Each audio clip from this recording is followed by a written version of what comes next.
My toxic mother and entitled brother genuinely believed they could pull off a massive financial betrayal.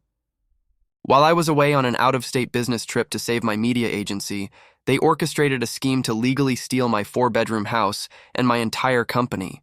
They thought they had backed me into a corner from which I could never escape, but their pure greed blindly triggered a brutal sequence of legal catastrophes that ruined them.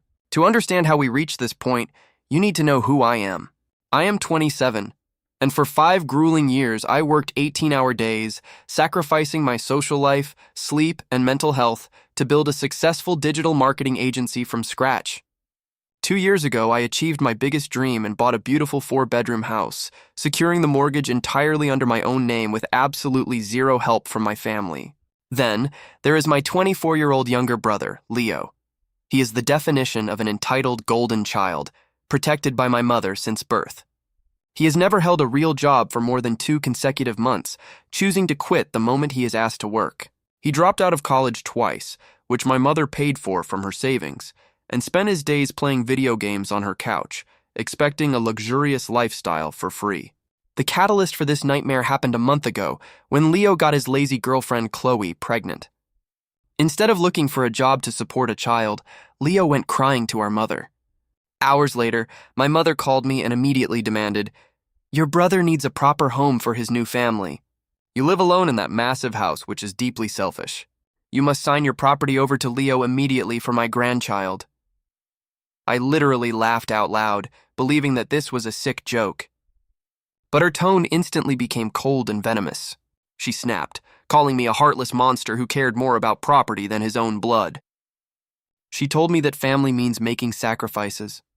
I kept my composure, took a deep breath, and told her flat out, "No, Leo can find a job and rent a cheap apartment. I'm not giving away my hard work." Then I hung up. For the next 2 weeks, my phone went suspiciously silent. There were no angry text messages from my mother, no threatening calls from Leo, and no guilt trips from relatives. It was eerie. I actually allowed myself to believe that they had finally accepted my boundary, realized the absurdity of their demand, and decided to figure out their own problems. I was so naive, completely unaware that they were plotting a storm. I had to leave the state for a vital 10-day business trip to secure our biggest contract yet. Before heading to the airport, I checked my office locks, activated my smart cameras, and explicitly asked my trusted neighbor to keep a close eye on my driveway while I was away. I felt safe thinking my house was a secure fortress. I had absolutely no idea that the real threat to my life already possessed an emergency key. On the 5th night of my trip, around 2 a.m, my phone started vibrating violently. It was a relentless barrage of motion alerts from my living room camera app. Overcome with deep anxiety, I opened the live video feed and my jaw dropped in horror. Walking casually through my house, turning on the lights and holding large boxes were my mother and brother. My mother used an old emergency spare key I forgot she had. I watched them pack my expensive designer clothes into black trash bags and stack my belongings in the hallway. They were erasing my existence from my own property. But what my mother did with my late father's framed picture truly made my blood boil with rage. She pulled his photo from the mantel, threw it directly into the trash can, and proudly replaced it with a picture of Leo. She smirked and sat on my leather sofa. I immediately called her. The second she answered, I lost my cool and yelled, "What the hell are you doing inside my home? Get out right now!" But her calm, calculated response left me completely stunned. She said coldly, "This isn't your house anymore, you ungrateful child. We changed the deadbolts. Leo needs an estate for the baby. Don't bother flying back because all your remaining junk is already in the garage." I spent the longest, most agonizing flight of my entire life staring blankly out the window, my mind racing with pure rage. The moment the plane landed back in my home state, I grabbed my heavy bags, bypassed terminal security, and caught a fast taxi directly to my property. My heart was pounding violently against my ribs as the car finally pulled up to my driveway, and I prepared myself for an absolute corporate war. I expected to see a dark, empty house, but instead, the building was completely ablaze with lights. Leo's cheap, broken car was parked right in the middle of my driveway, blocking everything, and my blood boiled instantly. I walked up the porch stairs, took a deep breath, and jammed my old house key into the lock, but the heavy metal cylinder refused to turn even a single fraction of an inch against my pressure. They had actually done it. They changed my deadbolts to lock me out. I began pounding on the heavy wooden door with my fists, screaming for them to open up immediately. A few seconds later, the lock clicked loudly, the door swung wide open, and Leo stood there with a smug smile on his face. He looked at me with pure arrogance and said, "You need to leave my property right now, bro. You are trespassing on family ground." He added with a smirk that Chloe was trying to wrest inside.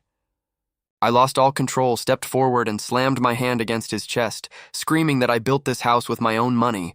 My mother suddenly appeared behind him, holding a thick stack of legal documents. She pushed Leo back, looked me dead in the eye, and said, "Touch my son again, and I will call the police.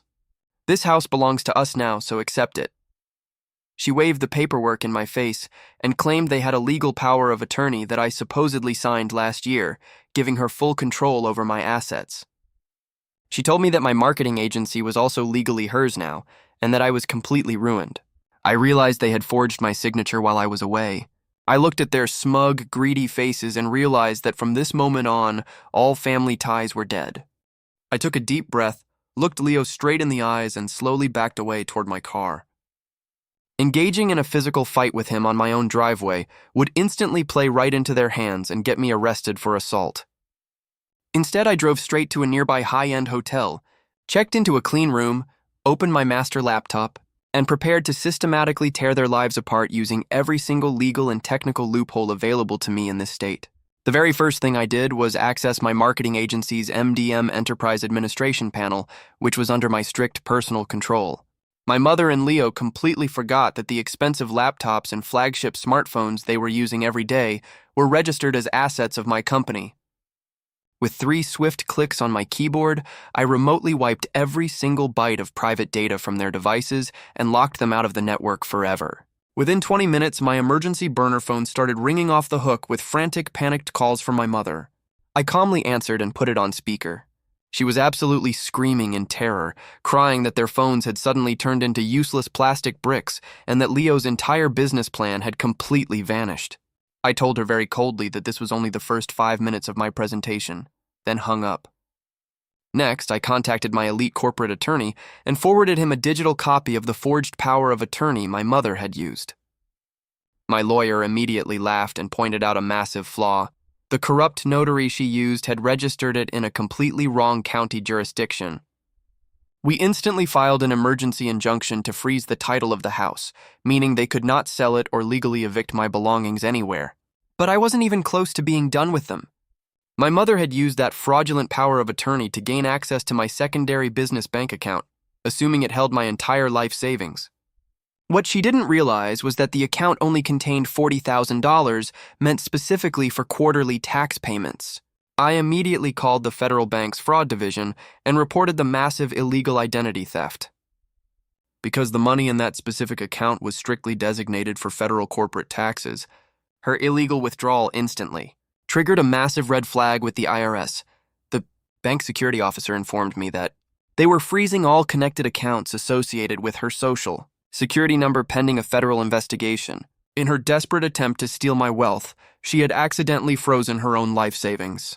The very next morning, I hired a professional, heavy-duty moving company and a private security team. I drove back to my property with a certified copy of the freshly issued court injunction in my hands. When Leo opened the door to scream at me again, 2 massive, intimidating security guards stepped forward, completely blocking his path, while my movers pushed past him with large boxes to reclaim my house. My mother came running down the stairs, screaming like a lunatic, waving her useless papers in the air. I calmly handed her the new court order and whispered, "Your fake power of attorney is completely void, and your personal bank accounts are now entirely frozen by the federal government. You have exactly 2 hours to pack every single piece of your garbage and leave my property before the county sheriff arrives." Leo tried to act tough and lunged at one of the private security guards, which was the absolute biggest mistake he could have ever made. The guard instantly and effortlessly neutralized him, pinning him face down onto the hardwood floor and tightly zip-tying his wrists behind his back. I pulled out my phone, dialed 911 with a smile, and reported an active, violent assault occurring inside my residence. Within 15 minutes, 3 police cruisers pulled up to my driveway with their blue lights flashing. Unlike the last time, I was the one standing on the porch holding a certified federal court order and clear security camera footage of Leo aggressively attacking my legal security team. The officers didn't ask any questions. They immediately cuffed Leo and threw his screaming body into the back of a police car. My mother fell to her knees on my lawn, weeping hysterically and begging me to drop the charges against her precious golden child. She kept crying that Leo couldn't go to jail because Chloe was pregnant. I looked down at her with complete indifference and told her that actions have legal consequences. I then ordered the police officers to officially trespass her from my property, forcing her to leave on foot. By nightfall, my house was entirely mine again. I hired an emergency locksmith company to completely replace every single lock on the doors and windows with advanced, unpickable smart biometric scanners. I then instructed my private security team to stay parked outside my house for the next month, giving them strict orders to immediately detain anyone from my biological family who dared to cross my property line. The very next day, I focused my attention entirely on the corrupt notary who had illegally stamped my mother's forged power of attorney. I discovered that this individual had a history of shady under-the-table deals in the city. My lawyer and I immediately submitted a formal complaint to the state licensing board, along with undeniable proof of the forgery, effectively destroying his legal career overnight. Facing severe criminal charges for notary fraud and identity theft, the corrupt notary completely cracked under pressure during his first police interrogation. To save his own skin from a lengthy prison sentence, he signed a full confession admitting that my mother paid him $5,000 in cash to deliberately bypass the legal verification laws and stamp the document without my physical presence. With that official confession in my hands, I handed the entire file over to the county district attorney's office. The prosecutor was absolutely thrilled to have such an airtight, easy case dropped right onto his desk. He immediately issued an official criminal arrest warrant for my mother for felony grand theft, identity fraud, and conspiracy. The trap I laid for them was finally snapping tightly shut. 2 police officers arrived at the small apartment of my mother early the next morning to execute the warrant. She was completely shocked when they placed her in heavy steel handcuffs right in front of her neighbors. They loaded her into the back of a police car and drove her straight to the county jail for formal booking. She spent the entire weekend locked inside a cold cell, crying hysterically on a narrow metal cot. Her precious golden child, Leo, was still stuck inside a separate holding cell across town, unable to post bail. Chloe tried to call me many times, begging me to use my corporate funds to bail them both out of jail. I blocked her number without hesitation, feeling absolutely zero sympathy for any of them after what they did. The state prosecutor refused to offer my mother any kind of lenient plea bargain due to her fraud. They wanted to make an example out of her to prevent similar family crimes in this district. During the court hearing, my lawyer presented the clear security footage of them stealing my belongings. The judge was visibly disgusted by their actions and scolded my mother for her lack of moral character. My mother realized she was facing a real prison sentence and finally decided to plead guilty to all charges. The judge sentenced her to 2 years in a state penitentiary and ordered her to pay full restitution. Leo pleaded guilty to misdemeanor assault and received 3 years of strict probation plus community service. He also now has a permanent criminal record, which means he will never be able to secure a good job. Chloe packed her bags and abandoned him the exact day his probation sentence was announced. She took all his remaining money, moved to another state, and refused to let him see the baby after birth. My mother had to sell her small apartment just to pay off her massive legal fees and heavy court fines. She is now completely broke, lonely, and serving her time in a crowded facility with other criminals. I spent the next few months expanding my marketing agency and securing 3 massive corporate accounts. My business is now making more money than ever before, and my reputation in the city is totally spotless. I finally feel a deep sense of total peace and absolute security every single time I walk through my door. I learned the hard way that blood does not mean family, and that protecting your hard work is always vital. I am completely done with them forever, and I am finally living my best life on my own terms now.